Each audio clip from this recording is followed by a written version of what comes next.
Muy bien, esa es la primera parte, la primera sesión. Hagamos una pausa y volvemos en unos segundos para ver la parte de los sentidos.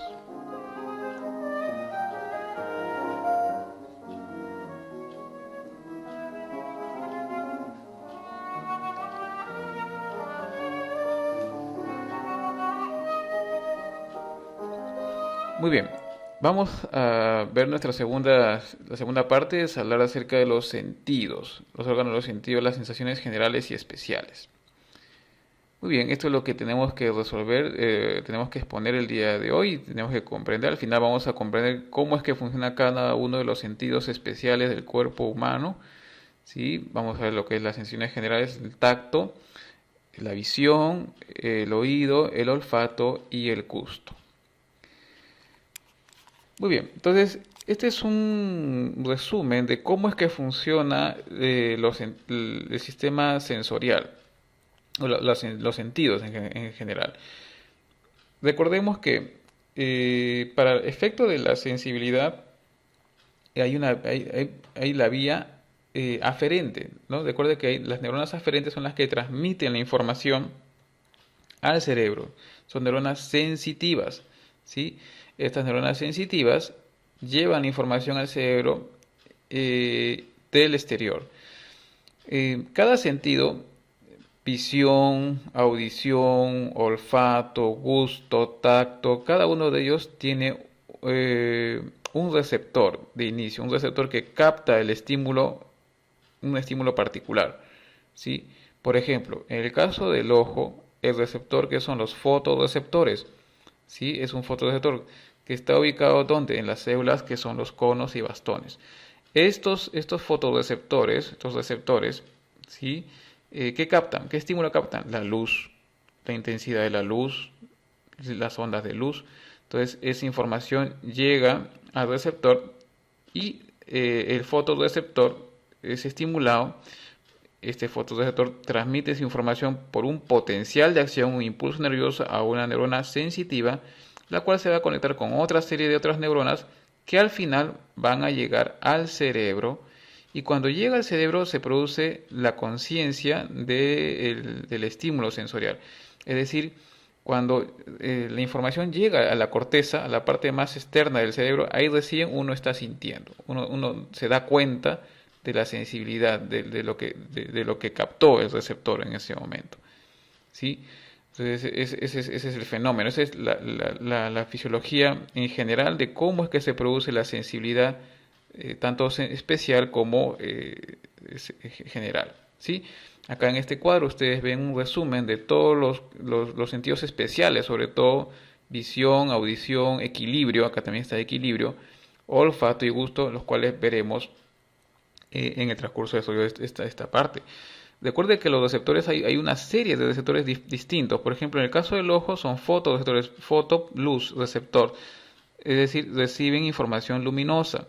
En el oído, para lo que es la audición, son mecanoreceptores, que están ubicados ¿dónde? En el oído interno. También el oído aloja los receptores, los mecanoreceptores para lo que es equilibrio.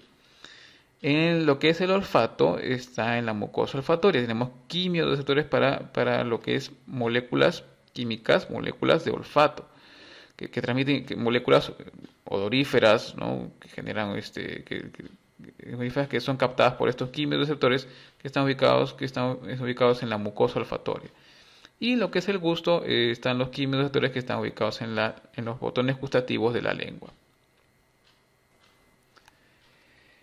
Esto de acá es un resumen de lo que vendrían a ser los receptores que encontramos a nivel de la piel y que se encargan básicamente de la sensibilidad general o de la sensibilidad somatosensorial, ¿sí?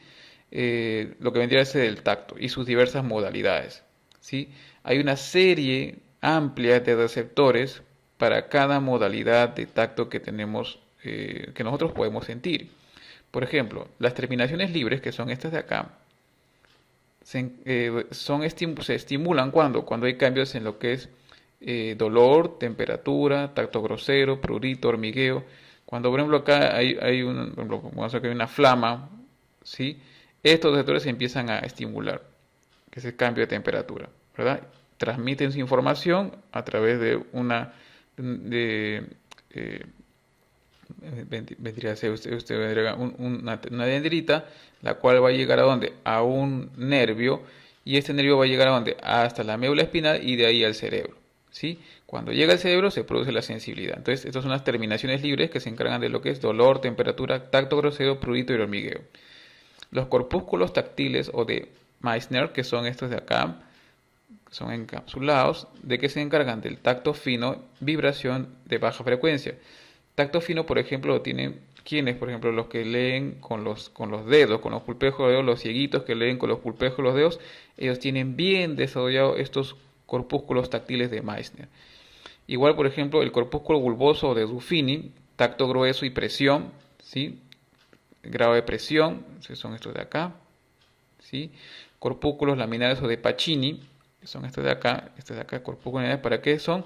Presión profunda y vibración de alta frecuencia, son importantísimos para lo que es orientación espacial.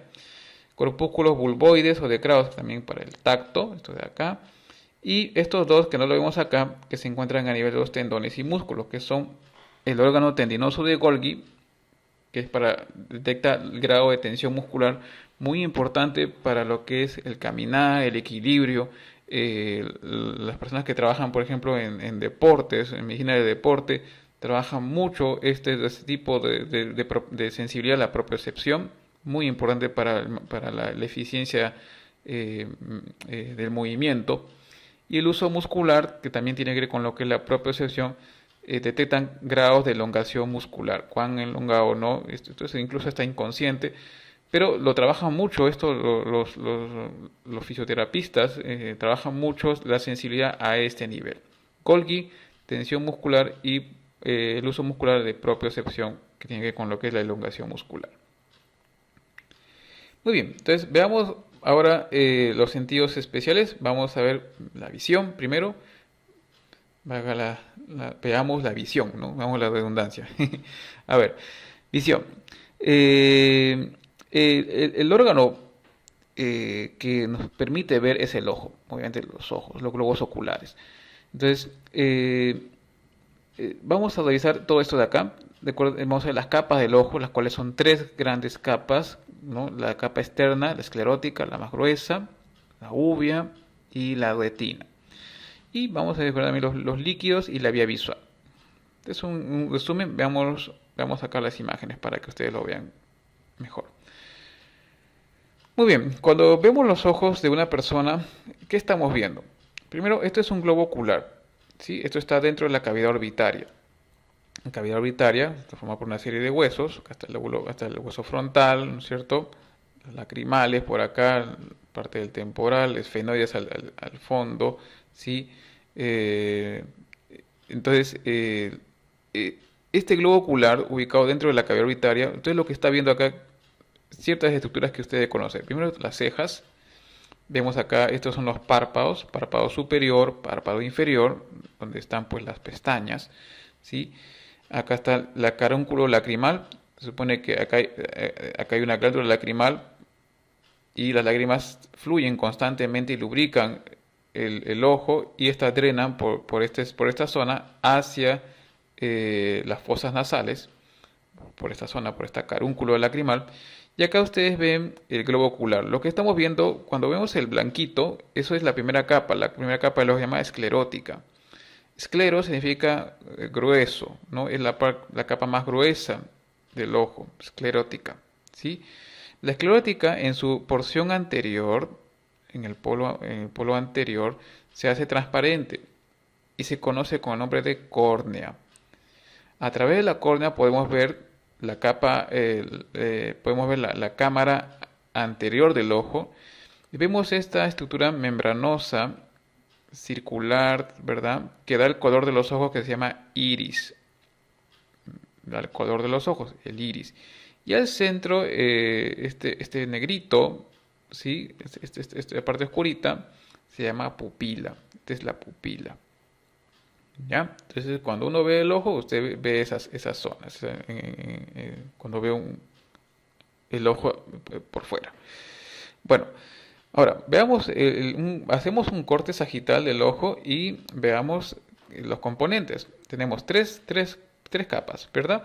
La capa externa, la esclerótica, que saca el blanco, el blanquito del ojo que veíamos, que se hace transparente adelante, que forma parte de lo que llamamos la córnea, ¿sí? La capa media se llama, de acá, la que está en rojito, se llama uvea o coroides, también se le conoce coroides o uvea. Se dice así uvea porque tiene melanina. La melanina es oscura, entonces se parece al color de la uva, pues uvea, ¿no? También se le llama coroides y es la zona que contiene vasos sanguíneos. Es la zona que irriga el ojo. Y la capa más interna es la retina. Esta de acá en amarillo. La retina es importantísima, ¿por qué? Porque ahí están los receptores de luz, están los fotorreceptores y están las células que contienen esos fotorreceptores que son los conos y los bastones. La coroides en su porción anterior se dilata y forma esta estructura que es el músculo ciliar y esta membrana que está por delante de este lente que es el cristalino que se llama, este es el iris, ¿verdad? Este es el iris. El orificio, esta es la pupila, ¿no? Lo que veíamos anteriormente, este es el iris y esta es la pupila, el orificio. ¿Ok? Entonces, esto es por delante. El músculo ciliar contiene una serie de ligamentos que sostienen y van a regular el grosor de este lente que es el cristalino. El cristalino nos permite enfocar la luz y que la luz llegue ¿a dónde? A la retina, para que nosotros podamos ver adecuadamente. La cámara anterior del ojo, contiene un líquido que se llama humor acuoso. Este líquido, cuando se acumula en exceso, produce aumento de la presión intraocular y produce una enfermedad que puede llegar a la ceguera que se llama glaucoma. Está acá, en la cámara anterior. Mientras que en la cámara posterior existe un líquido un poquito más gelatinoso que se llama humor vítreo. El humor vítreo también es muy importante. Son medios refrigerantes, permiten el paso de la luz, ¿verdad? En la capa interna de la retina vamos a encontrar los fotorreceptores, ¿sí? Y la zona donde se produce el enfoque de la luz preferentemente se llama fovea. En la fovea encontramos abundantes fotorreceptores para lo que es visión de colores, ¿sí? Hay dos tipos de fotorreceptores, son los conos y los bastones. Vamos a verlo más adelante, pero acá en la fovea encontramos abundantes conos. Es la zona donde se ve perfectamente los colores y la zona donde enfocamos cuando queremos ver algo. Si usted quiere ver este puntito rojito que estoy moviendo ahorita, ¿sí? Si usted quiere enfocar eso, usted está enfocando y está tratando de que el foco de luz llegue a su fovea de sus ojos, ¿sí? Y la mácula lútea es lo que está alrededor de la fovea. La información de luz llega a ese lugar, se estimula el fotorreceptor y a través de una serie de neuronas aferentes van a formar los nervios que van a formar este nervio que es el nervio óptico. El nervio óptico finalmente va a llegar al cerebro y del cerebro va a llegar a la corteza occipital donde uno va a experimentar la visión. ¿Ok? Muy bien. Entonces, veamos acá. Entonces, esto es digamos, para ver la parte anterior del ojo, ¿sí? Acá está la esclerótica, la córnea, la cámara anterior, la cámara posterior. Este es el iris, ¿sí? Y el cristalino. Y acá el humor vítreo. Entonces, acá este es para tener en cuenta, explicar dos reflejos que tenemos dentro del ojo. Uno es el reflejo de la pupila, el reflejo fotomotor de pupila. La pupila puede contraerse, es decir, esto se puede achicar, la pupila se achica, se contrae se contrae los músculos que están alrededor del iris, ¿sí? O se puede dilatar. Cuando se contrae se llama miosis. Cuando se dilata la pupila se hace más grande, se llama midriasis. Miosis, midriasis, de dilatación, midriasis, ¿ok? La miosis es contracción pupilar. Por ejemplo, cuando hay mucha luz, ¿qué hace el ojo? el ojo se contrae, la pupila es miosis. Cuando usted, por ejemplo, a una persona le pone un foquito o una linternita al ojo, lo que va a hacer es va a contraer su pupila, se llama miosis. Mientras que cuando uno entra en un ambiente oscuro, ¿qué hace la pupila? Hace midriasis, para que entre lo máximo de luz posible a la retina. Este es el reflejo fotomotor pupilar. Y el otro reflejo es el reflejo de acomodación. ¿En qué consiste ese reflejo de acomodación? Vamos a verlo acá. Consiste en variar el grosor del cristalino. ¿Sí? Cuando, por ejemplo, uno quiere ver objetos que están muy, muy lejos de nosotros, muy lejanos, ¿qué hace el ojo? Lo que hace es que el cristalino esté aplanado. Se aplana el cristalino, ¿para qué? Para que el foco de luz llegue ¿a dónde? A la fóvea. Mientras que si uno quiere, por ejemplo, leer, ver cosas cercanas, por ejemplo, una lectura, o por ejemplo, si usted quiere ver, por ejemplo, esto que está viendo ahorita acá en su celular o en su iPad o en su computador, y usted quiere ver cosas cercanas, qué hace el ojo? Abomba el cristalino, ¿para qué? Para que el foco de luz llegue a la fóvea. Esto es más o menos como lo que hace una cámara, ¿no? Cuando uno quiere enfocar, ¿sí? Cuando tienes tu cámara y quieres enfocar, agarras el lente y modulas, ¿no? El lente para que el foco de luz llegue perfectamente a la zona donde uno, en este caso, a la fóvea, que es donde están los fotodetectores de luz para colores. Este se llama reflejo de acomodación. Entonces, hay una serie de problemas que se dan por el problema de la acomodación. Por ejemplo, este es un hemétrope, este es un ojo normal. Miren cómo el enfoque de luz llega bien a la retina. El hipermétrope es aquel que ve muy bien eh, de lejos, pero es difícil ver de cerca. Entonces su foco de luz que por lo general está por detrás del globo ocular. Ellos se corrigen con una lente positiva. Mientras que los miopes son los cortos de vista. Ellos ven muy bien de cerca. A ellos les gusta leer bastante. El miope, su lente, su ojo hace que su foco de luz esté por delante de la retina. Entonces tienen que usar otro tipo de lentes, corregir el foco de luz para que ellos puedan ver bien de lejos, ¿sí? Entonces, estos son errores de refracción, ¿no? Los que se dan por efecto del enfoque de luz. Pues es muy importante que la luz llegue acá, ¿sí? Que llegue acá a la fóvea para que uno pueda ver bien. Bueno, entonces, ¿qué cosa hay en la retina? Entonces, ya decíamos que en la retina hay una serie de fotorreceptores. Esto de acá que ustedes ven acá es la parte posterior del ojo. Supone que el ojo es grande, grande, grande por acá, ¿no? Entonces, acá estamos viendo, este es el nervio óptico, esta es la parte posterior del ojo. Y acá han sacado una porción de esta zona de acá y la estamos viendo acá. Entonces, a ver, veamos. La capa externa del ojo, ¿cómo se llama? Se llama esclerótica. La capa media se llama uvea o coroides, que es este de acá, es la capa con vaso vascular, esa es la que nutre al ojo. Y la capa interna del ojo se llama retina. En la retina usted va a encontrar una serie de células, ¿sí? Una serie de células. Las más importantes son estas de acá. Estos son los fotorreceptores. Tenemos los conos y los bastones. Estos son los conos, los que están en amarillo, y los bastones, perdón, los conos están en azul y los bastones están en amarillo. Acá están, estos son los fotorreceptores y es aquí, estos fotorreceptores son los que se estimulan cuando viene la luz. La información es llevada esta información ya la traslada aquí en una serie de neuronas que están acá, están en la retina. Acá hay una neurona bipolar y acá hay una segunda neurona que es una neurona ganglionar que van a llevar la información aferente, ¿sí? Van a formar axones que van a formar ¿qué cosa? El nervio óptico. Y ese nervio óptico va a llegar al cerebro donde se va a producir la visión. ¿Ok? Entonces, esto es lo que quiere explicar esta lámina.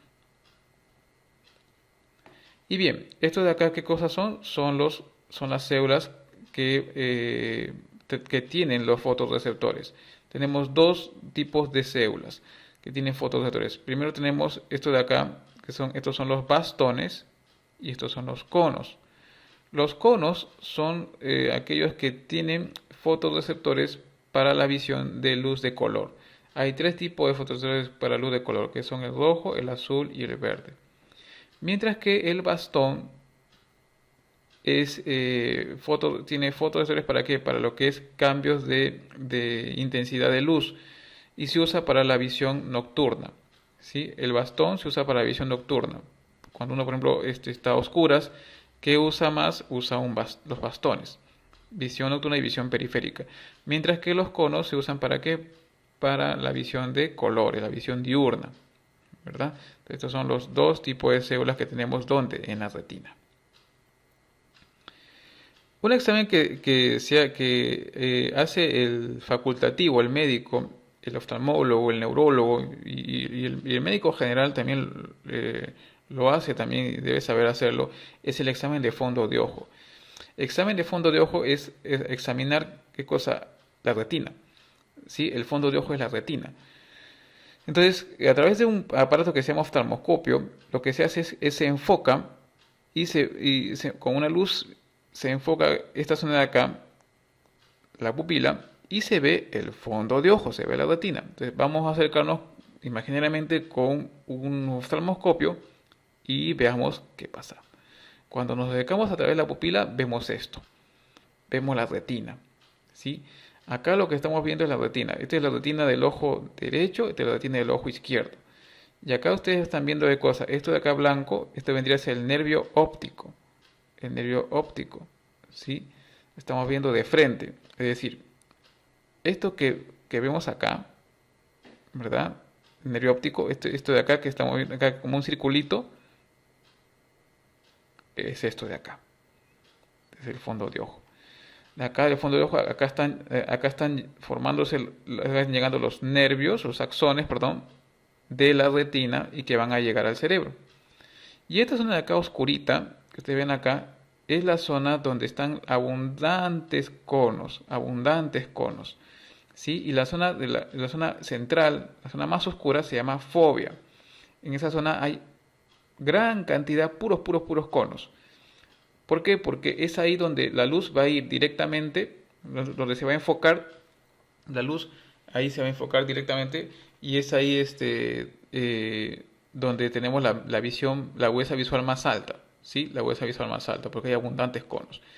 Alrededor de la fovea está la mácula, también hay conos, pero también ya en la periferia, en el resto de la retina, hay básicamente bastones. Ustedes también ven acá vasos sanguíneos, los vasos sanguíneos que van a nutrir a la retina, ¿sí? Son arterias, arterias de la retina, ¿sí? Que nacen de esta zona de acá. Esta zona de acá se le llama papila óptica, y es la zona donde están llegando los axones. Acá no hay fotorreceptores, acá solamente hay puros axones, nada más, ¿sí? Entonces el examen de fondo de ojo muy útil para ver la retina, muy útil para el facultativo, para el médico. Y por último veamos a grandes rasgos la vía visual. Bueno, ¿en qué consiste la vía visual? La luz llega a los ojos. Estos estimulan a los fotorreceptores que están ubicados ¿dónde? En la retina. Y los fotorreceptores transmiten la información a través de una serie de neuronas aferentes que van a formar ¿qué cosa? Los nervios ópticos.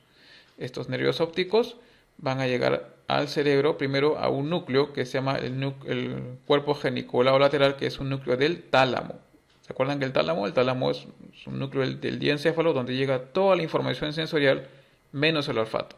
Entonces acá llega información de la visión y de aquí las neuronas transmiten su información ¿a dónde? A la corteza visual, que está ubicado ¿dónde? En el lóbulo occipital del cerebro. Cuando la información llega ahí, recién podemos ver. Si esto se daña, el nervio óptico se daña, si se lesiona el nervio óptico, la persona no va a poder ver bien, ¿sí? Si se daña, por ejemplo, la corteza visual, no va a poder ver porque está dañado. A pesar de que tiene el ojo normal, si el ojo está normal, el nervio óptico está normal, pero si está dañado la corteza visual, el paciente no va a experimentar visión, no va a poder ver. ¿Okay? Este es un resumen de lo que es la vía visual.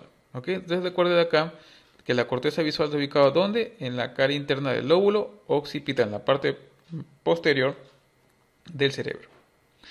¿Y por qué es importante conocer esto? Esto lo vamos a ver después en el curso de sistema nervioso, lo veremos en detalle. Es que 2/3 partes del cerebro maneja información visual. O sea, el ser humano prácticamente es un ser visual. Maneja harta información visual. Su cerebro es básicamente visual en ese sentido. Y acá está la corteza visual, la cual está ubicada ¿dónde? En el lóbulo occipital. ¿Sí? Acá está el lóbulo, este es el lóbulo frontal, parietal, temporal, y acá está el lóbulo occipital, ahí está la corteza visual. ¿Ok? Muy bien. Veamos ahora lo que es audición y equilibrio. Este es el resumen. Vamos a describir el oído en sus 3 porciones y vamos a describir el fenómeno de la audición y los órganos que tienen que ver con lo que es equilibrio. Muy bien, entonces este es el oído. ¿Sí? El oído tiene 3 porciones: oído externo, oído medio y oído interno. El oído externo está constituido por el pabellón auricular y el conducto auditivo externo. Termina donde en la membrana del tímpano. El oído medio es esta porción que está dentro del hueso temporal, ¿sí?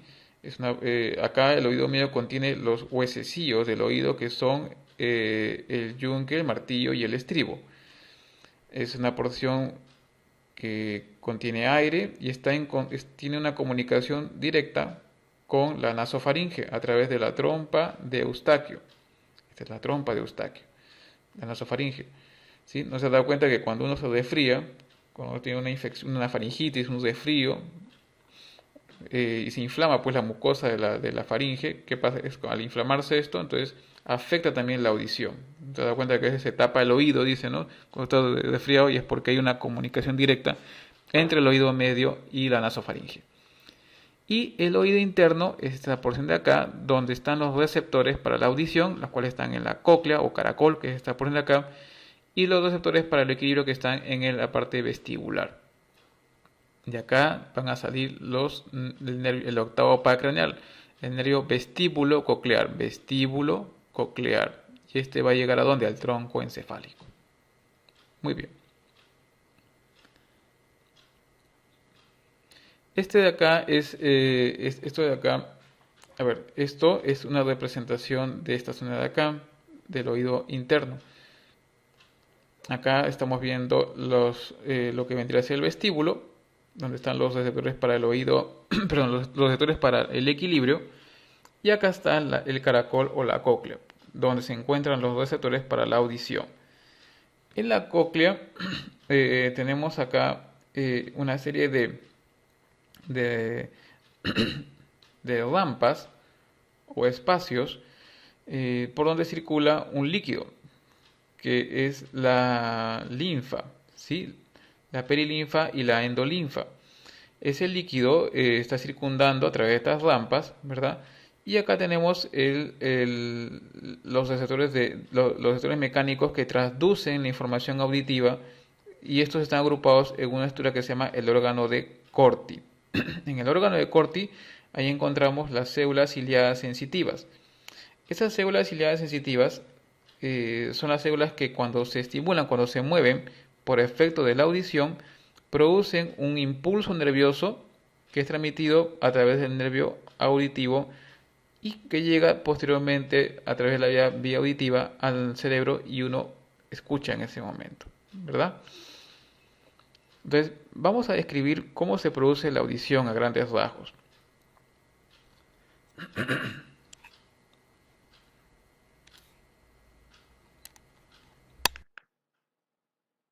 Ok, entonces veamos cómo se produce la audición. El sonido, recuerde que el sonido, eh, eh, el sonido es un estímulo de tipo mecánico, ¿sí? Las ondas sonoras, en realidad lo que están haciendo, están moviendo, digamos, el aire, ¿sí? El aire, se produce un movimiento del aire, una vibración del aire en forma de ondas, los cuales van a hacer vibrar la membrana del tímpano. La membrana del tímpano hace que vibren, se muevan los huesecillos del oído, el martillo, el yunque y el estribo, y el estribo va a movilizar esta zona que es la ventana oval, la cual está conectada con el líquido que está dentro del caracol, ¿sí? La perilinfa y luego la endolinfa. Entonces, este líquido va a movilizarse, ¿sí? Se va a mover y va a hacer que se muevan estas estructuras que están acá en el conducto coclear, ¿sí? El conducto coclear, al movilizarse, lo que hace es moviliza, o sea, esto empieza a moverse, se empieza a mover este líquido que está acá, moviliza estas membranas y moviliza también el conducto coclear, moviliza esta membrana detectoria y hace que se muevan estos cilios que están acá de las células ciliadas, ¿sí? Que están dentro de esta estructura que se llama el órgano de Corti, ¿sí? Al moverse los cilios del órgano de Corti, genera que se produzca un ingreso de potasio y esto genera un cambio de potencial de acción, lo que hace que se genere un impulso nervioso. Ese impulso nervioso es transmitido ¿hacia dónde? Hacia el nervio auditivo. ¿Sí? Nervio auditivo. Y es por eso que nosotros empezamos a escuchar. Acá lo mismo, ustedes vean acá, estos son los estereocilios, ¿verdad? Que están en el órgano de Corti. Estos estereocilios se van a mover cuando hay cuando hay un impulso, cuando hay una onda sonora. Estos van a moverse estos estereocilios y al moverse generan un potencial de acción que se transmite hacia el nervio auditivo y de ahí al cerebro, generándose la audición. Los sonidos, dependiendo de su frecuencia, pueden movilizar los cilios que están cerca a la base del caracol o en la zona del helicotrema, es decir, la porción más distal del caracol. Cuando el sonido es grave, perdón, el sonido es de alta frecuencia, es un agudo. Generalmente los agudos se perciben, o sea, vibran, hacen vibrar los estereocilios de las células ciliadas que están en la base del caracol, al inicio del caracol. Mientras que cuando el sonido es más grave, ¿no? Como por ejemplo, es un sonido más grave, por ejemplo, así, ¿no? Un sonido más grave, esto va a estimular la zona que está más distante del caracol. El agudo, ¿no? Una señorita, por ejemplo, ¿no? Hola, ¿cómo estás? Bueno, ese agudo, ¿a quién está estimulando? Esta zona de acá.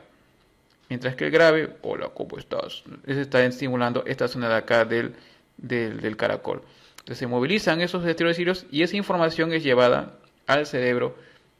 Y es por eso que uno puede reconocer entre un agudo, grave, los diferentes tipos de tono de voz, en fin. Ese es el caracol. Ahora, con respecto al el oído interno también tiene receptores para lo que es el equilibrio. El equilibrio, ¿sí? Hay dos tipos de receptores. Uno es para el equilibrio estático y otro es para el equilibrio dinámico. ¿Ya? El equilibrio estático, por ejemplo, de acá, cuando se agacha, ¿no? O se levanta, ¿no? O trata de mantenerse así en esta postura, ¿no es cierto? Es ese equilibrio estático, ¿no? Y ese equilibrio, ¿quién lo detecta? La mácula, es un receptor que está ubicado en el utrículo y el sáculo, ¿verdad? Utrículo y el sáculo. Ellos reciben estas estructuras, tienen una capa gelatinosa y en ella contienen una serie eh, tienen una serie de piedritas chiquitas que se llaman otolitos. Los otolitos son piedritas de minerales, hechas en base a minerales, que están dentro de una capa de gelatina. Entonces, cuando uno cambia de postura, por ejemplo, de acá, y uno se agacha, entonces los otolitos se mueven las piedritas, y eso estimula una serie de receptores, también tienen cilios, y esos cilios al moverse producen un potencial de acción o impulso que es transmitido al nervio vestíbulo coclear y de ahí al cerebro y uno detecta pues el cambio de equilibrio, cambio de postura por movimiento de estos receptores.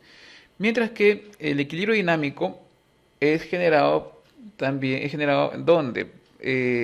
Por estímulo de unos receptores que se llaman las ámpulas, ¿sí?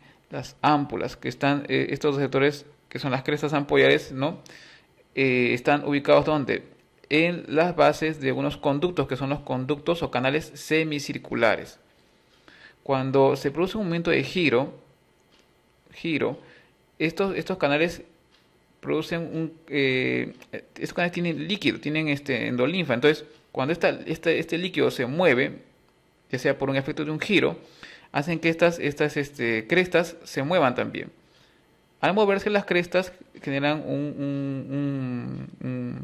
estímulo de estas mismas y generan un impulso nervioso que es transmitido por el nervio vestíbulo-coclear hacia el cerebro, y obviamente uno siente pues el cambio, ¿no? El cambio de postura, ¿no? El movimiento. ¿Ok? Entonces, recuerda esto, ¿no? Que también dentro del oído interno tenemos nuestros receptores para el equilibrio.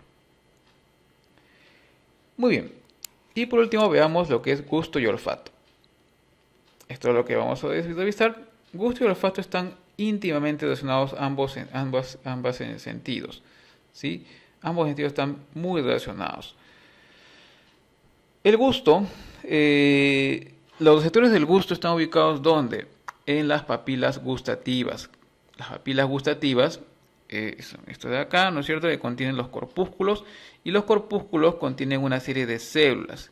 Estas células gustativas contienen quimioreceptores para los diferentes gustos, diferentes diferentes sabores, ¿no? Estos son los sabores que se conoce, que tenemos receptores para el agrio, para el salado, para el dulce, el amargo y el sabor umami. El sabor umami es el sabor del glutamato que se usa en la comida china, ¿no? El famoso ainomem, ¿sí? Entonces ese es el sabor nuevo. Entonces, agrio, salado, dulce y amargo. Estos quimioreceptores, ¿dónde están ubicados? Están ubicados en los corpúsculos gustativos. Esto de acá, ¿no es cierto? Corpúsculos gustativos, ¿verdad? Que están ubicados ¿dónde? En estos de acá, que son estos corpúsculos, perdón, que están ubicados en las botones o yemas gustativas. ¿Ok? Acá tenemos una serie de receptores del gusto a nivel de toda la lengua y también en diversas partes de la mucosa de la faringe también. ¿Ok? Entonces, cuando viene la molécula que contiene el sabor, ¿verdad? Estimula a los quimioreceptores, estas células gustativas mandan información a través de un potencial impulso nervioso a las fibras nerviosas que transmiten la información del gusto, que están formadas por el séptimo par y el noveno par craneal que inervan a la lengua. Estos pares craneales llevarán información al tronco encefálico y de ahí al cerebro, y ahí pues uno experimentará el gusto. Y por último, el olfato. El olfato, los receptores del olfato están ubicados ¿dónde? En la mucosa olfatoria, que está ubicada a nivel de las fosas nasales. Acá está la mucosa olfatoria. En la mucosa olfatoria, ahí encontramos nuestras células olfativas, que contienen una serie de receptores para diferentes tipos de moléculas que generan moléculas volátiles, aromáticas, ¿no? que estimulan a estos receptores y que estimulan y que generan un potencial de acción en las células olfatorias que es transmitido por el primer par craneal, que es el nervio olfatorio. Estas neuronas tienen que atravesar un hueso, acá que es la lámina cribosa del hueso etmoides, ¿sí? Llega al nervio olfatorio y de ahí va a ir a la corteza olfatoria, que está ubicada en la base del lóbulo frontal y parte del lóbulo temporal, ¿sí? Es el nervio olfatorio. Se calcula que existen, a ver, acá tenemos la información, cerca de 1000 tipos diferentes de receptores para el olfato, ¿sí? 1000 tipos diferentes de receptores para el olfato. Acá solamente tenemos 5 tipos diferentes de sabores y sus combinaciones, ¿no? Pero 5. En cambio acá hay como más de 1000 tipos de receptores diferentes para el olfato. Ok. Y bueno, vamos a ver, hagamos un resumen de la información que tenemos hasta ahora. Veamos, este es el cerebro, ¿verdad? Lóbulo frontal, lóbulo parietal, lóbulo temporal, lóbulo occipital. cisura de Rolando y esta es la cisura de Silvio. Cisura parieto-occipital. Entonces, ubiquémonos, acá está, lóbulo frontal, cisura de Rolando, lóbulo parietal, cisura parieto-occipital, cisura de Silvio y el lóbulo temporal. Entonces, veamos las áreas sensitivas. Ok, acá están todas. Primero, visión. El área de la visión, ¿dónde está ubicado? En el lóbulo occipital. La información visual de la retina, para que uno pueda ver, tiene que llegar a ¿dónde? A esta zona de acá, y recién acá, cuando se estimulan las neuronas que están acá, uno recién experimenta la visión. Lo que es la audición, ¿dónde está ubicado? En el lóbulo temporal, acá. En el lóbulo temporal tenemos la corteza de la audición, la corteza auditiva. El gusto está ubicado en la parte inferior del lóbulo parietal, acá. Y tenemos estas dos áreas importantes. Tenemos acá la cisura de Rolando dividiendo el lóbulo frontal y el lóbulo parietal. El lóbulo frontal contiene, por delante tenemos las neuronas de la corteza motora. Acá están las neuronas de tipo eferente, ¿sí? De acá nacen las neuronas que nos permiten movernos a nosotros, caminar, hablar, escribir, en fin. Mientras que detrás de la corteza, perdón, detrás de la cisura de Rolando están las neuronas somatosensoriales. Acá llega la información del tacto, ¿no? De Pacini, Krauss, lo que hemos visto al inicio. Toda esa información de dolor, temperatura, tacto grosero, tacto fino, en fin, llega a esta corteza, la corteza somatosensorial que está detrás de la cisura de Rolando en el lóbulo parietal. Y acá hay dos áreas que son importantísimas tener en cuenta, que son las áreas del lenguaje. El área de Broca, que está ubicado en el lóbulo frontal, y el área de Wernicke, que está ubicado entre el lóbulo temporal y el parietal. Son áreas del lenguaje. El área de Broca nos permite, ¿qué cosa? Hablar, es el área motora del lenguaje. Si el área de Broca se lesiona, el paciente tiene un problema para... o sea, él puede entender lo que le dicen, pero le es difícil comunicarse, no va a ser difícil darse a entender porque ha perdido la parte motora del habla. Mientras que el área de Wernicke, que es este de acá, es el área que nos permite comprender el lenguaje auditivo. O sea, lo que nos dicen, lo que nosotros escuchamos, para comprender necesitamos neuronas que estén bien en esta zona de acá. Las neuronas estas neuronas de acá decodifican la información auditiva y es la que nos permite entender el lenguaje auditivo. Entonces, este es un resumen, es lo mismo, las áreas corticales, sentidos, recuerde, visión, lóbulo occipital, audición, lóbulo temporal, gusto, lóbulo parietal, la parte inferior, y el olfato es, bueno, el lóbulo frontal, la cara inferior y también parte de la corteza límbica. La corteza motora, ¿dónde está ubicado? Delante de la cisura de Rolando, en el lóbulo frontal. La corteza somatosensorial, tacto, temperatura, tacto grosero, tacto fino, detrás de Rolando, en el lóbulo parietal. Y las áreas del lenguaje, las más importantes son dos: el área de comprensión del lenguaje, el área de Wernicke, y el área motora o área de Broca, que está en el lóbulo frontal, la que nos permite expresarnos verbalmente. Muy bien, esa ha sido nuestra revisión rápida del sistema nervioso en estas 2 semanas. Me ha encantado tenerlos a ustedes como alumnos y a los que, bueno, nos acompañen el siguiente ciclo en el sistema nervioso. Los estaremos acompañando Dios mediante. Les deseo muchos éxitos y muchas gracias por todo.